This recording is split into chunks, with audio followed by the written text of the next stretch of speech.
Moi, personnellement, je me suis toujours demandé si la vue en graphe était un élément marketing ou vraiment un outil de travail. Je pense un peu des deux. Le problème, c'est que je pense que certaines personnes vont se la péter en faisant croire, oh, regardez comme je suis intelligent, regardez la taille de mon cerveau numérique, regardez la taille de mes informations, waouh, regardez, c'est génial, etc.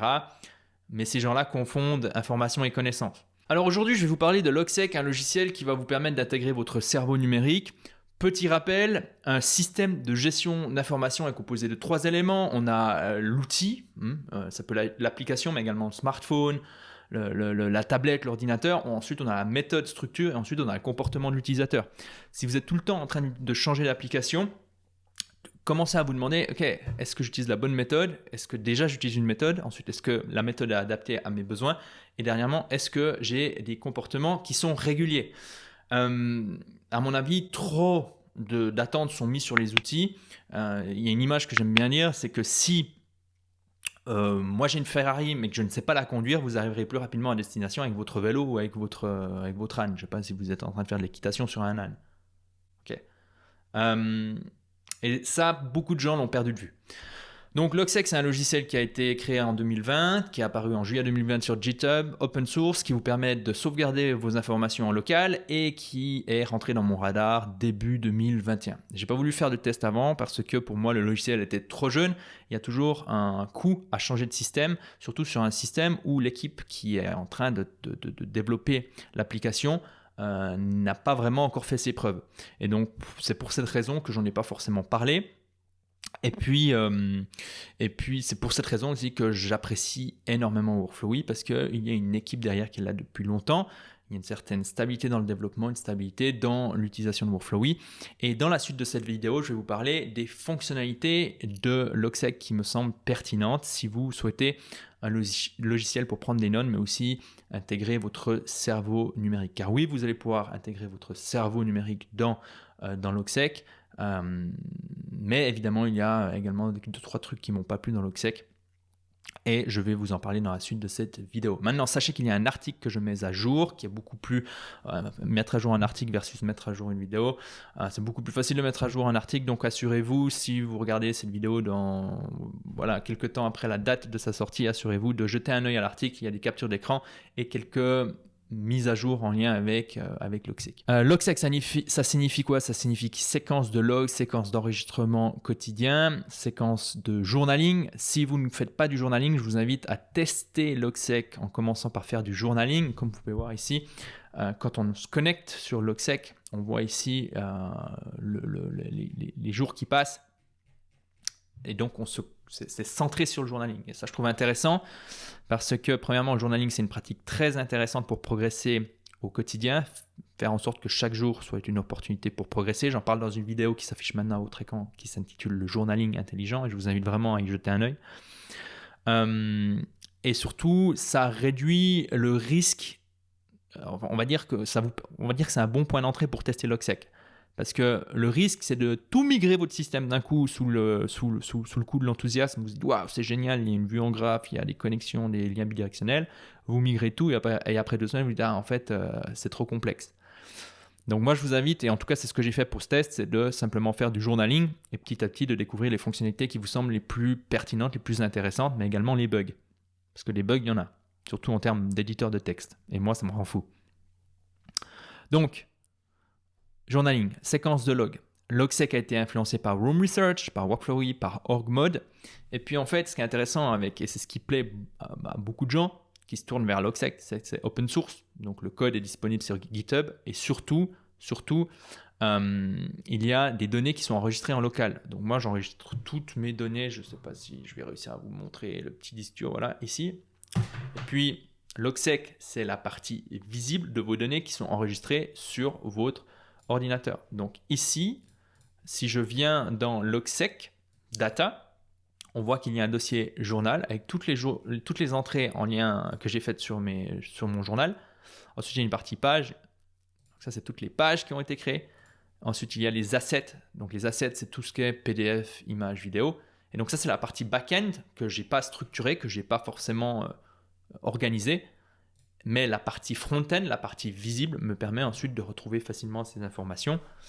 Donc ça, c'est très intéressant. Évidemment, Logseq propose une fonctionnalité payante qui vous permet de synchroniser de manière chiffrée vos informations sur les serveurs et donc d'avoir ces informations qui sont synchronisées entre vos différents logiciels Logseq qui se trouvent sur votre, je sais pas, ordinateur portable, ordinateur fixe et votre smartphone. Okay.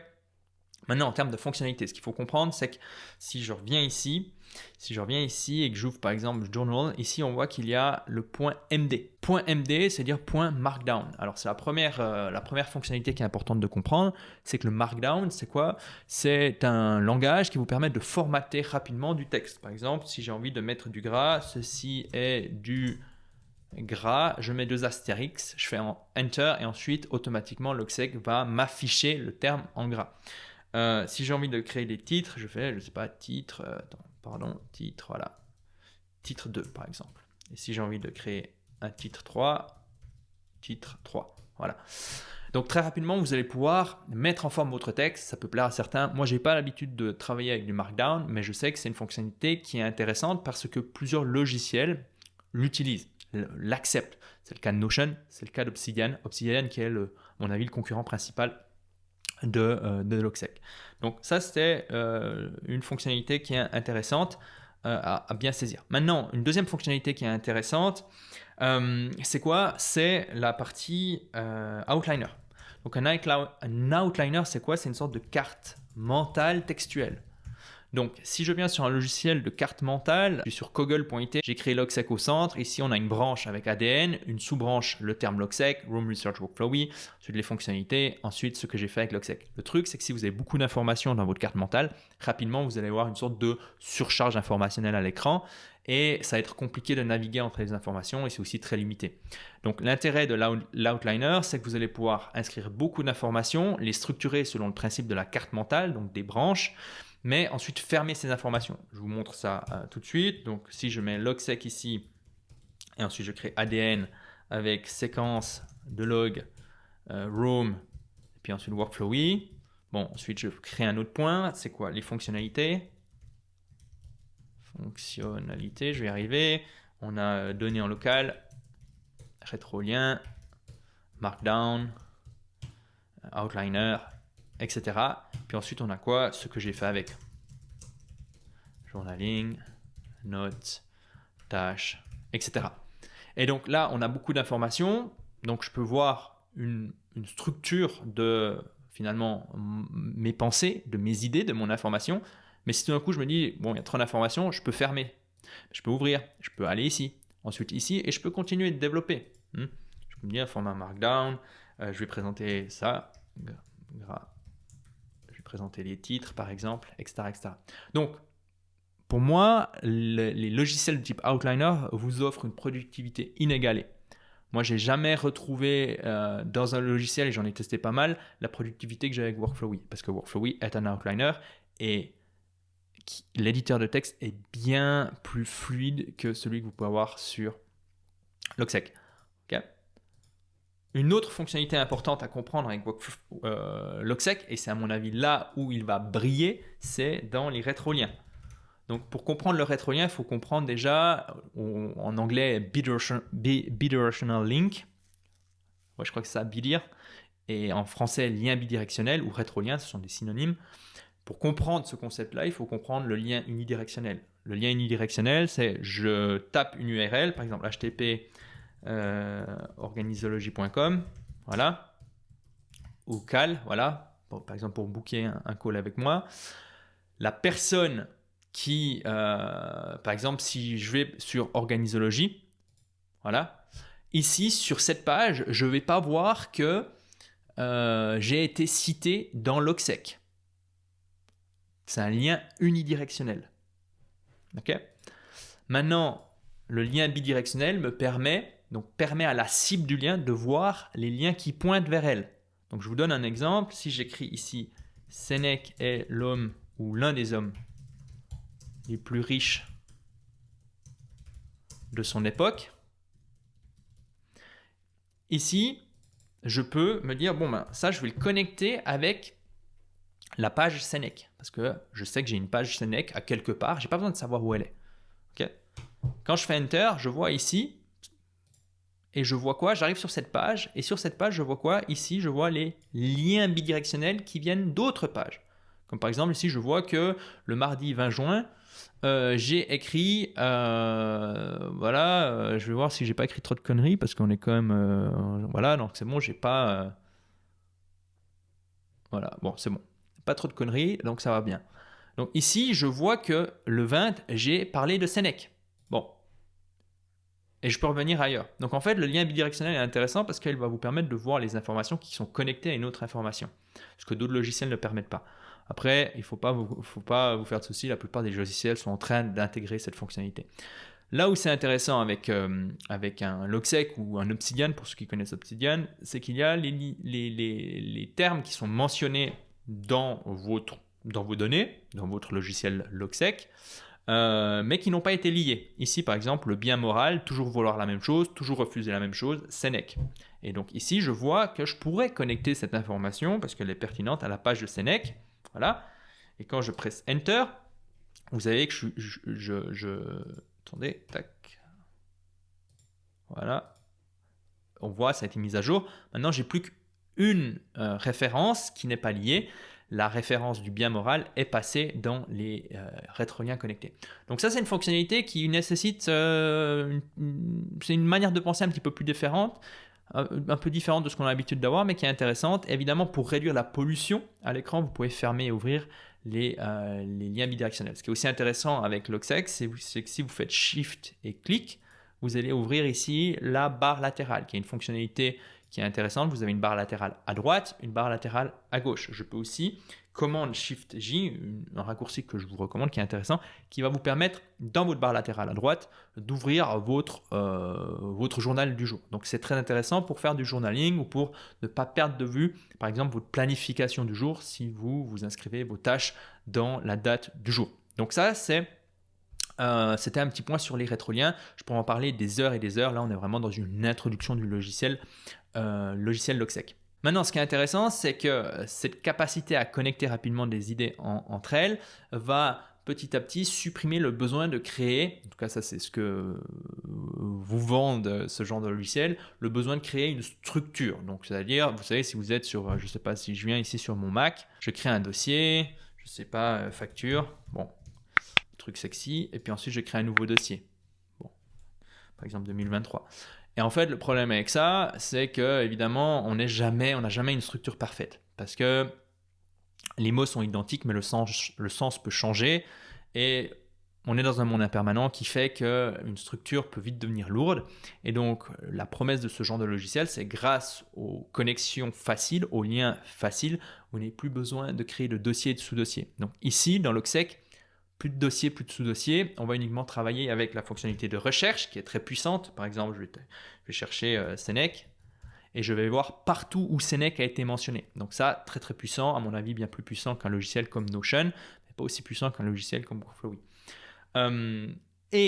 Donc ça, c'est la fonctionnalité recherche. Et ensuite, il y a la vue en graphe. Et ça, c'est une nouvelle fonctionnalité une des fonctionnalités que je voulais vous présenter.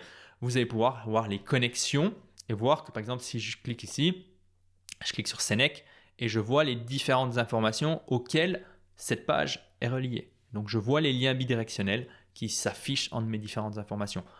Moi personnellement, je me suis toujours demandé si la vue en graphe était un élément marketing ou vraiment un outil de travail. Je pense un peu des deux. Le problème, c'est que je pense que certaines personnes vont se la péter en faisant croire, oh, regardez comme je suis intelligent, regardez la taille de mon cerveau numérique, regardez la taille de mes informations, waouh, regardez, c'est génial, etc. Mais ces gens-là confondent information et connaissance. L'information, c'est de la connaissance qui est mise en œuvre. Et donc forcément, à partir du moment où on met de l'information en œuvre, ça va prendre beaucoup plus de temps de développer de la connaissance. Donc moi personnellement, je n'ai pas encore eu l'utilité d'une vue en graphe. C'est sympa, c'est fun et à mon avis c'est surtout un élément marketing. Et d'ailleurs là, chapeau à ceux qui ont créé cette vue en graphe. Je pense qu'ils pourraient faire une apparition dans la prochaine édition du livre Hooked, où en gros il explique comment créer des logiciels qui nous rendent accros. Voilà. Donc ça, c'était la vue en graphe, c'est une autre fonctionnalité, c'est important que vous la connaissiez. Ensuite, il y a, comme j'ai déjà dit, la note journalière. Et là, je pense que c'est vraiment la fonctionnalité la plus intéressante. Voyez, attendez, regardez. Maintenant, je l'ai directement. Je vous disais que l'éditeur de texte n'est pas clean, n'est pas très propre. Regardez. Là, je viens sur Retrolien et je clique plusieurs fois sur la petite flèche. Il ne se ferme pas. Pourquoi il ne se ferme pas? Je ne sais pas. Moi, c'est ce qui m'a vraiment déplu dans Logseq, c'est l'éditeur de texte, la fluidité. On sent que c'est une application qui est jeune. Et moi, quand je passe beaucoup de temps dans une application, je veux que ce soit fluide, je veux que j'aie du plaisir, je veux pas que j'aie des trucs bizarres, des réactions bizarres, des événements bizarres qui apparaissent. Donc voilà, peut-être que je connais mal les raccourcis. Donc s'il y a des spécialistes de Logseq qui nous écoutent, n'hésitez pas à me dire, voilà Julien, t'as oublié ceci ou t'aurais pu parler de cela. Ok? Donc dites-le nous dans les commentaires si vous utilisez Logseq. Dites-nous ce qui vous plaît dans ce logiciel parce que je suis persuadé que certaines personnes hésitent à utiliser Logseq pour de bon et donc s'intéressent en regardant cette vidéo. Voilà. Donc, le journaling, je trouve très intéressant. Et en fait, vous pouvez faire beaucoup de choses depuis le journaling. Par exemple, si je me dis, je vais créer un nouveau projet, je peux créer un projet sur, je ne sais pas, le cerveau numérique, par exemple. Voilà. Et je me dis, en fait, je vais créer une nouvelle page. Hop. Et je vois, oui, là, j'ai un projet livre le cerveau numérique. Voilà, je vais en fait lier ça. Et ensuite, je peux mettre mes idées ici. Je peux mettre mes tâches à faire. En cours. On peut faire beaucoup de choses. Puis ensuite, je peux commencer à balancer mes idées. Tac, tac, tac, tac. Et puis, c'est pas trop important où je me trouve. Ce qui est important, c'est de pouvoir retrouver l'information. Et donc, la fonctionnalité de recherche plus les liens bidirectionnels vous permettent de faire ça. Ce qui est intéressant, c'est, comme je vous l'ai dit, ouvrir le journaling dans la barre latérale. D'une manière générale, la barre latérale est très intéressante. Et puis dans l'article que j'ai écrit sur Logseq, il y a d'autres raccourcis qui sont intéressants, comme par exemple changer la couleur du thème, ouvrir, fermer la barre latérale gauche, ouvrir, fermer la barre latérale droite. Bref, il y a pas mal de choses, de raccourcis comme ça qui vont vous faciliter la vie. Et ça, c'est un autre point que je voulais souligner dans Logseq que je trouve vraiment intéressant par rapport à Workflowy. C'est ici, vous allez vraiment pouvoir, ici si je vais sur éditeur, choisir le format des dates préférées. Si vous allez sur général, ici les raccourcis, vous allez pouvoir personnaliser vos raccourcis. Il y a la fonctionnalité GS pour directement ouvrir les raccourcis et rapidement voir tous les raccourcis que vous pouvez avoir. Mais vous voyez, il y a beaucoup de raccourcis à connaître parce qu'évidemment, il y a beaucoup de fonctionnalités. Une autre fonctionnalité qui est intéressante et qui mérite votre attention, c'est, je vais rentrer ici dans ce PDF et là, j'ai finalement uploadé un PDF. Et en fait, ce qui est intéressant, c'est que j'ai le PDF qui s'ouvre à gauche, j'ai mon volet de prise de notes à droite, et ici, je peux facilement retrouver les surlignages que j'ai fait et connecter ces surlignages aux informations qui se trouvent dans mon cerveau numérique, dans mon logiciel Logseq. Donc, très intéressant pour ceux qui aiment prendre des notes, pour ceux qui prennent beaucoup de notes. Je pense que ça, c'est une fonctionnalité qu'il faut garder à l'esprit. Maintenant, un autre point aussi qui est intéressant, c'est la fonctionnalité de mémorisation espacée. Donc, quels sont on va dire comme ça, quels sont les 5 niveaux de l'organisologie, par exemple? Voilà, c'est une question. Et là, niveau 1, je vais les mettre. On va mettre outils, méthode, comportement, stratégie et ensuite philosophie. Maintenant, je me dis, ça, c'est quelque chose que j'aimerais bien apprendre, mémoriser. Je vais ici créer card, hop. Et puis, automatiquement, ici, dans mes cartes mémoire, je vais pouvoir ici avoir répété ces différentes cards que j'ai envie de mémoriser. Donc là, je me dis quels sont les 5 niveaux de l'organisologie. Boum, ok. Et là, c'est bon. Quelles sont les 3 pires drogues selon Nassim Nicolas Taleb? Question que je vous pose. Quelles sont les 3 pires drogues selon Nassim Nicolas Taleb? Il y a les glucides, il y a l'héroïne. Héroïne, glucides et le salaire mensuel. Est-ce que c'est juste l'héroïne, les glucides et un salaire mensuel? Voilà. Donc ça, c'est plutôt intéressant. C'est une autre fonctionnalité que je trouve pertinente. Maintenant, je pourrais encore vous parler des heures des plugins. Il y a une communauté qui développe des plugins qui sont intéressants. Dans l'article en lien de cette vidéo, dans la description de cette vidéo, je vous parle des différents plugins que j'utilise. Je pourrais aussi vous parler des Canva. Ici, regardez les tableaux. Voilà, que je n'ai pas vraiment testé personnellement, mais qui vous permettent finalement d'être beaucoup plus créatif dans la gestion de votre information, de rajouter des images, de créer des connexions. Donc plutôt intéressant.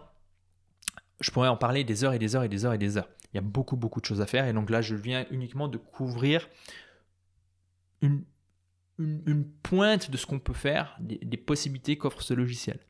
Maintenant, vous avez vu que je n'ai pas parlé de force et de faiblesse. Je sais qu'il y a beaucoup de gens qui me disent ça c'est la force de Notion, c'est la faiblesse de Notion. Non, parce que pour moi, une force ou une faiblesse dépend des besoins de l'utilisateur, des préférences de l'utilisateur. Pour moi, par exemple, le logiciel Workflowy, sa force, c'est qu'il est minimaliste. C'est qu'il ne m'expose pas à une multitude d'options de personnalisation. Et pour moi, ça c'est une force parce que j'ai jamais retrouvé autant de productivité. Mais pour certaines personnes qui aiment bien mettre des couleurs, qui aiment bien mettre, je sais pas, des images pour personnaliser leur projet, tout ça, ça va pas forcément leur plaire. Moi, j'aime bien aussi le fait que finalement mes informations soient synchronisées dans un serveur. Certaines personnes, je sais pas, par exemple Obama ou Elon Musk qui ont peut-être des informations confidentielles, n'aiment pas ça. Mais ces personnes-là vont également faire attention à WhatsApp, elles vont également faire attention à Gmail, elles vont également faire attention à tous ces logiciels qui utilisent vos données, qui se servent dans vos données. Donc voilà. Encore une fois, je n'ai pas parlé de force et de faiblesse, mais simplement de fonctionnalité. On arrive à la fin de cette petite présentation du logiciel Logseq. Pour moi, Logseq a un bel avenir. J'attends juste de voir comment il va se différencier d'Obsidian, car pour moi, Obsidian a clairement la cote, il est clairement en avant. Il y a des fonctionnalités qui sont plus intéressantes. Il y a le fait aussi qu'il y ait des dossiers et des sous-dossiers dans Obsidian qui fait qu'il est plus populaire.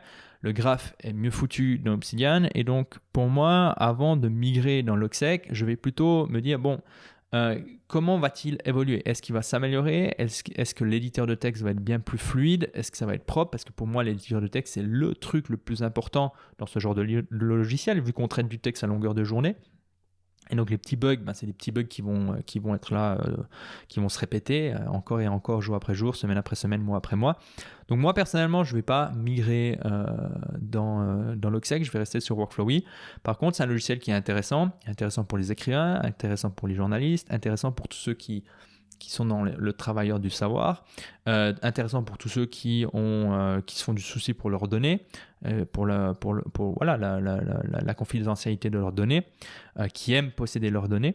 Donc voilà. Maintenant, si vous voulez tester Logseq, je vous rappelle une recommandation que j'ai déjà donnée, mais testez, faites du journaling, 1 semaine, 2 semaines, 3 semaines, testez des fonctionnalités, regardez d'autres vidéos, d'autres tutos.